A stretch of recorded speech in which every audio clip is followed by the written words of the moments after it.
नमस्कार दोस्तों, पीएलटेक्स में आपका बहुत बहुत स्वागत है। दोस्तों आज के इस क्लास में UP triple S C video exam 2023 के लिए हिंदी का प्रैक्टिस सेट लेकर आया हूं और इस हिंदी के प्रैक्टिस सेट के अंतर्गत हिंदी के 50 क्वेश्चंस को सॉल्व करेंगे।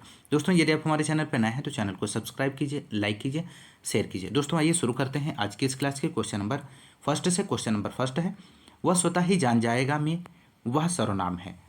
तो इस क्वेश्चन का राइट आंसर क्या बनेगा दोस्तों? तो राइट आंसर यहाँ पर बनेगा निजवाचक सर्वनाम है। Next question, question number second है, जब कोई सरकारी पत्र, कार्यालय ज्ञापन या ज्ञापन एक साथ अनेक प्रेषितों को भेजा जा रहा हो तब उसे क्या कहा जाता है? तो यहाँ पे राइट आंसर हो जाएगा तब उसे परिपत्र कहा जाता है। ऑप्शन डी यहाँ पे राइट आंसर बनेगा। क्वेश्चन नंबर थर्ड है, महावीर प्रसाद द्विवेदी ने आदिकाल को क्या संज्ञा दी है? तो राइट आंसर बनेगा ऑप्शन डी, बीजोपन काल की संज्ञा दी है।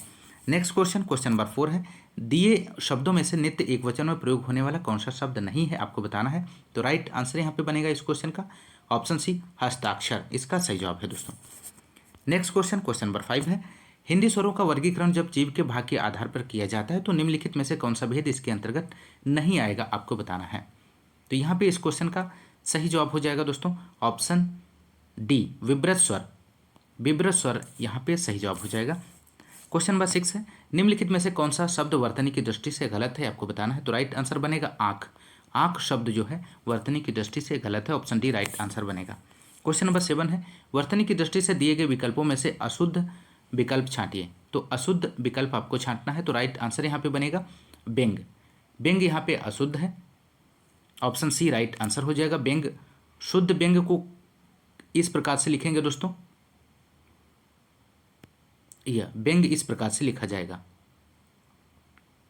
और व्यंग का अर्थ ताना अथवा शब्द की व्यंजना शक्ति द्वारा निकला अर्थ गूढ़ अर्थ होता है। अगला क्वेश्चन, क्वेश्चन नंबर 8 है, स्वार्थ में निम्नलिखित में से कौन सी संधि है, आपको बताना है दोस्तों। तो स्वार्थ में संधि यहाँ पे बनेगी दोस्तों, स्वार्थ शब्द में दीर्घ स्वर संधि है, इसका विच्छेद होता है। स्व प्लस अर्थ बराबर होता है दोस्तों स्वार्थ। स्व प्लस अर्थ बराबर स्वार्थ होता है, ध्यान रखिएगा। ऑप्शन ए यहाँ पे राइट आंसर हो जाएगा, दीर्घ स्वर संधि है। नेक्स्ट क्वेश्चन, क्वेश्चन नंबर 9 है, पावन का संधि विच्छेद निम्न में से कौन सा है? तो आपको बताना है। तो पावन का संधि विच्छेद बनेगा यहाँ पे प प्लस अन बराबर पावन होता है और इसमें अयाद्य स्वर संधि है दोस्तों, ध्यान रखिएगा।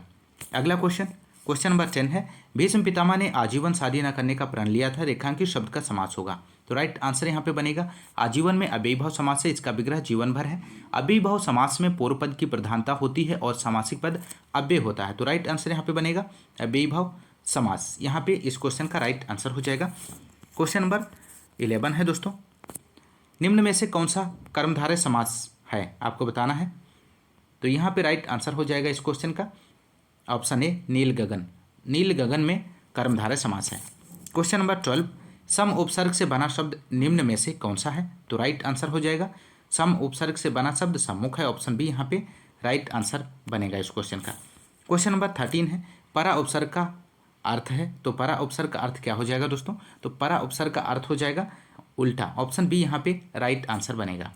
क्वेश्चन नंबर 14, कृदंत शब्द कृत प्रत्यय का उदाहरण है। तो कृत प्रत्यय का उदाहरण यहाँ पे हो जाएगा ऑप्शन डी, खिलाड़ी यहाँ पे सही जवाब हो जाएगा दोस्तों इस क्वेश्चन का।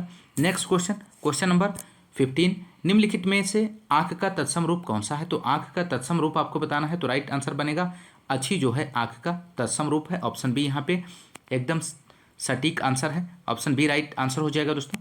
अगला क्वेश्चन, क्वेश्चन नंबर 16, विसर्ग का प्रयोग किन शब्दों में नहीं होता है दोस्तों, आपको बताना है दिए गए ऑप्शंस में से। तो यहाँ पे इस क्वेश्चन का राइट आंसर हो जाएगा ऑप्शन ए, तद्भव। विसर्ग का प्रयोग तद्भव में नहीं होता है दोस्तों। ऑप्शन ए राइट आंसर बनेगा। क्वेश्चन नंबर 17 है, चौथा का तत्सम शब्द है। तो चौथा का तत्सम शब्द बताना है दोस्तों। तो राइट आंसर बनेगा चौथा का चतुर्थ होता है तत्सम। ऑप्शन डी सही जवाब है। क्वेश्चन नंबर 18, निम्नलिखित में से धूम्र का तत्सम शब्द कौन सा है? तो धूम्र का तत्सम शब्द ऑप्शन बी राइट आंसर हो जाएगा, धुआं होता है दोस्तों। नेक्स्ट क्वेश्चन, क्वेश्चन नंबर 19 है, व्युत्पत्ति के आधार पर शब्द के कितने भेद होते हैं, आपको बताना है दोस्तों। तो यहाँ पे राइट आंसर हो जाएगा व्युत्पत्ति के आधार पर शब्द के भेद 3 होते हैं। ऑप्शन ए यहाँ पे सही जवाब बनेगा। पहला, पहला रूढ़ होता है, यौगिक और योग रूढ़, तो 3 इसके भेद होते हैं, ध्यान रखिएगा दोस्तों। अगला क्वेश्चन, क्वेश्चन नंबर 20 है, स्वतंत्रता सबको प्यारी होती है वाक्य के रेखांकित शब्द का संज्ञा भेद है। तो यहाँ पे राइट आंसर हो जाएगा स्वतंत्रता भाववाचक संज्ञा है, ऑप्शन बी यहाँ पे राइट आंसर बनेगा। अगला क्वेश्चन, क्वेश्चन नंबर 21 है, पुरुषवाचक सर्वनाम चुनिए।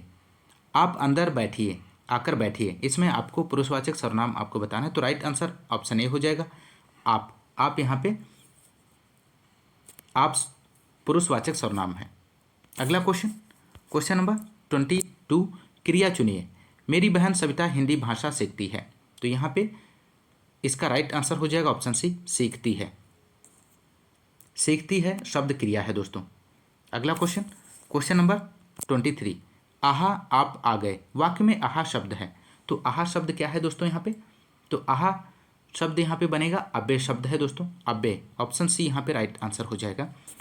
क्वेश्चन नंबर 24 है, सीता सखियों सहित पुष्प वाटिका गई, वाक्य में रेखांकित अब्बे प्रयोग निम्नलिखित में से किस भेद का उदाहरण है, तो राइट आंसर यहाँ पे बनेगा दोस्तों इस क्वेश्चन का संबंध बोधक अब्बे का उदाहरण है दोस्तों, ऑप्शन सी यहाँ पे राइट आंसर हो जाएगा। क्वेश्चन नंबर 25, कौन सा शब्द अनेक का पर्यायवाची है, तो अनेक का पर्यायवाची आपको बताना है दिए गए ऑप्शंस में से, तो राइट आंसर हो जाएगा दोस्तों यहाँ पे ऑप्शन बी, सेना अनेक का पर्यायवाची शब्द है दोस्तों। अगला क्वेश्चन, क्वेश्चन नंबर 26 है, कामदेव का पर्यायवाची शब्द कौन सा है, तो कामदेव का पर्यायवाची मनोज होता है, ऑप्शन सी यहाँ पे राइट आंसर हो जाएगा। क्वेश्चन नंबर 27 है, अग्रज का विलोम शब्द क्या है, तो अग्रज का विलोम शब्द अनुज होता है, ऑप्शन सी यहाँ पे सही जवाब बनेगा इस क्वेश्चन का। क्वेश्चन नंबर 28 है, दीर्घायु का विलोम होगा, तो दीर्घायु का विलोम इनमें से कौन सा होगा दोस्तों, तो दीर्घायु का विलोम अल्पायु होता है, ऑप्शन बी इस क्वेश्चन का सही जवाब हो जाएगा। क्वेश्चन नंबर 29, मैंने यहाँ पे आपको फिल करना है, मैं सोचा कि भला ऐसा क्यों होता है, उचित शब्द से रिक्त स्थान भरिए, तो राइट आंसर बनेगा मैंने मन में सोचा कि भला ऐसा क्यों होता है, ऑप्शन बी राइट आंसर हो जाएगा। क्वेश्चन नंबर 30 है, संगीत द्वारा व्यक्ति का क्या प्रभावित होता है, तो संगीत द्वारा व्यक्ति का आचरण प्रभावित होता है, ऑप्शन डी यहाँ पे सही जवाब हो जाएगा। क्वेश्चन नंबर 31 है, जिसकी आशा न की गई हो के लिए उपयुक्त एक शब्द है, तो राइट आंसर हो जाएगा जिसकी आशा न की गई हो उसे अप्रत्याशित कहते हैं, ऑप्शन बी यहाँ पे राइट आंसर बनेगा दोस्तों। क्वेश्चन नंबर 32 है, जिसके हाथ में चक्र है, इस वाक्यांश के लिए एक सार्थक शब्द चयन कीजिए, तो यहाँ पे इस क्वेश्चन का राइट आंसर बनेगा जिसके हाथ में चक्र है उसे चक्रपाणी कहते हैं, और चक्रपाणी का अर्थ विष्णु है दोस्तों, ध्यान रखिएगा। अगला क्वेश्चन, क्वेश्चन नंबर 33, अक्ल पर पत्थर पड़ना मुहावरे का अर्थ है, तो यहाँ पे इस क्वेश्चन का दोस्तों राइट आंसर आपको देना है, तो अक्ल पर पत्थर पड़ना मुहावरे का अर्थ बुद्धि भ्रष्ट होना है, ऑप्शन सी यहाँ पे राइट आंसर हो जाएगा। क्वेश्चन नंबर 34 है, गोद में लड़का शहर भर में ढिंढोरा मुहावरा का सही अर्थ है, तो राइट आंसर बनेगा ऑप्शन सी, पास में वस्तु रहते हुए चारों ओर खोजना। नेक्स्ट क्वेश्चन, क्वेश्चन नंबर 35, अकेला चना भाड़ नहीं फोड़ता का अर्थ क्या हो जाएगा दोस्तों, तो राइट आंसर ऑप्शन सी हो जाएगा, अकेला व्यक्ति शक्तिशाली नहीं होता है। नेक्स्ट क्वेश्चन, क्वेश्चन नंबर 36 है, जब पानी बरसता है तब मेढक बोलते हैं, में जब पानी बरसता है कौन सा वाक्य है, तो यहाँ पे इस क्वेश्चन का राइट आंसर हो जाएगा दोस्तों, वाक्य क्रिया विशेषण उपवाक्य है, तो क्रिया विशेषण उपवाक्य का है, ऑप्शन सी राइट आंसर हो जाएगा। क्वेश्चन नंबर 37, निम्नलिखित में से मिश्र वाक्य का चयन कीजिए, तो राइट आंसर बनेगा दोस्तों ऑप्शन सी, जो विद्यार्थी परिश्रमी है वह अवश्य सफल होगा, ऑप्शन सी यहाँ पे एकदम सटीक आंसर है दोस्तों।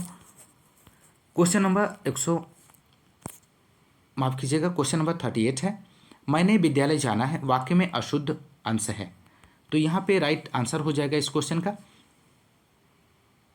मैंने का प्रयोग अशुद्ध है, मैंने के स्थान पर मुझे प्रयोग किया जाना चाहिए, तो राइट आंसर ऑप्शन ए हो जाएगा। क्वेश्चन नंबर 39 है, वाच्य कितने प्रकार के होते हैं, तो वाच्य आपको बताना है, तो वाच्य 3 प्रकार के होते हैं दोस्तों, ऑप्शन सी यहाँ पे राइट आंसर हो जाएगा। क्रिया के उस परिवर्तन को वाच्य कहते हैं जिसके द्वारा इस बात का बोध होता है कि वाक्य के अंतर्गत कर्ता, कर्म अथवा भाव इनमें से किसकी प्रधानता है और इनमें किसके अनुसार क्रिया के पुरुष वचन आदि आए हैं। प्रयोगों के अनुसार वाच्य के 3 भेद हैं, कर्तवाच्य, कर्मवाच्य और भाववाच्य, ध्यान रखिएगा दोस्तों। क्वेश्चन नंबर 40 है, निम्न में कर्ता कारक का प्रसर्ग कौन सा है, दिए गए ऑप्शंस में से आपको बताना है।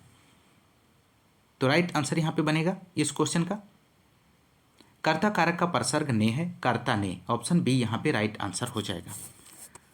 क्वेश्चन नंबर 41 है, हरिमोहन अपनी बहन को पुस्तक देता है, वाक्य में रेखांकित पद में कारक है। तो रेखांकित पद में कारक जो होगा संप्रदान कारक है दोस्तों, ऑप्शन बी यहाँ पे राइट आंसर हो जाएगा। कर्ता द्वारा जिस संज्ञा के लिए कोई कार्य किया जाए, जैसे कुछ दिया जाए, वहाँ संप्रदान कारक होता है दोस्तों। क्वेश्चन नंबर 42, अपवाद को छोड़कर वर्णमाला के अक्षरों के नाम किस लिंग में होते हैं? तो यहाँ पे राइट आंसर हो जाएगा option A pulling, option A यहाँ पे सही जवाब बनेगा। क्वेश्चन नंबर 43 है, निम्नलिखित में से स्त्रीलिंग शब्द है, तो इनमें से आपको बताना है दिए गए ऑप्शंस में से स्त्रीलिंग शब्द कौन सा है? तो राइट आंसर यहाँ पे बनेगा शराब, अरबी भाषा का स्त्रीलिंग शब्द है, ऑप्शन डी यहाँ पे राइट आंसर हो जाएगा। क्वेश्चन नंबर 44 है, क्रिया के उस रूपांतरण को क्या कहते हैं जिससे उसके कार्य व्यापार के समय और उसकी पूर्ण अथवा अपूर्ण अवस्था का बोध हो? तो यहाँ पे इस क्वेश्चन का राइट आंसर हो जाएगा, उसे काल कहते हैं। क्रिया के उस रूपांतरण को काल कहते हैं, ऑप्शन डी यहाँ पे राइट आंसर बनेगा। क्वेश्चन नंबर 45, राधा बहुत ही सुंदर लड़की है, वाक्य में कौन सा विशेषण है? तो राइट आंसर हो जाएगा ऑप्शन सी गुणवाचक विशेषण है। नेक्स्ट क्वेश्चन, क्वेश्चन नंबर 46 है, अधोलिखित में वर्तनी की दृष्टि से एक शब्द अशुद्ध है, तो आपको बताना है। तो राइट आंसर यहाँ पे बनेगा इस क्वेश्चन का ऑप्शन सी अध्यात्म, अशुद्ध शब्द है दोस्तों। अगला क्वेश्चन, क्वेश्चन नंबर 47, कन्नड़ का संबंध किस भाषा परिवार से है? आपको बताना है दोस्तों। तो कन्नड़ का संबंध द्रविड़ भाषा परिवार से है। द्रविड़ भाषा परिवार से संबंधित अन्य भाषाएं तमिल, तेलुगु, मलयालम, कन्नड़ भाषा कर्नाटक राज्य की राजभाषा है, ध्यान रखिएगा दोस्तों। तो राइट आंसर द्रविड़ भाषा परिवार। क्वेश्चन नंबर 48 है, निम्नलिखित भाषाओं को उनके विकास क्रम में व्यवस्थित कीजिए। तो यहाँ पे इस क्वेश्चन का राइट आंसर हो जाएगा प्राचीन संस्कृत, लौकिक संस्कृत, सौरसैनी और पश्चिमी हिंदी। तो यहाँ पे ऑप्शन ए राइट आंसर हो जाएगा, ए सी बी डी, पहला ऑप्शन यहाँ पे सही जवाब है। अगला क्वेश्चन, क्वेश्चन नंबर 49 है, मास कंजप्शन का हिंदी पर्याय कौन सा है? आपको बताना है दोस्तों। तो मास कंजप्शन का हिंदी पर्याय व्यापक उपभोग होता है, ऑप्शन सी यहाँ पे राइट आंसर हो जाएगा। और मास कम्युनिकेशन का हिंदी पर्याय जनसंचार होता है। अगला क्वेश्चन, क्वेश्चन नंबर 50 है और अंतिम क्वेश्चन है, भावयुक्त शुद्ध अनुवाद चुनिए, आई वाज ओवर जॉय। तो यहाँ पे इस क्वेश्चन का राइट आंसर बनेगा आई वाज ओवर जॉय का भाव युक्त शुद्ध अनुवाद मेरा दिल बाग बाग हो गया, ऑप्शन सी यहाँ पे राइट आंसर हो जाएगा दोस्तों। तो दोस्तों ये रहे हिंदी के 50 क्वेश्चंस को आपने सॉल्व किया। यदि आपको हिंदी के क्लास पसंद आई है तो आप ज़्यादा से ज़्यादा लाइक और शेयर करिए दोस्तों। आज की इस क्लास में बस इतना ही, मिलते हैं नेक्स्ट क्लास में, तब तक के लिए नमस्कार, जय हिंद, धन्यवाद।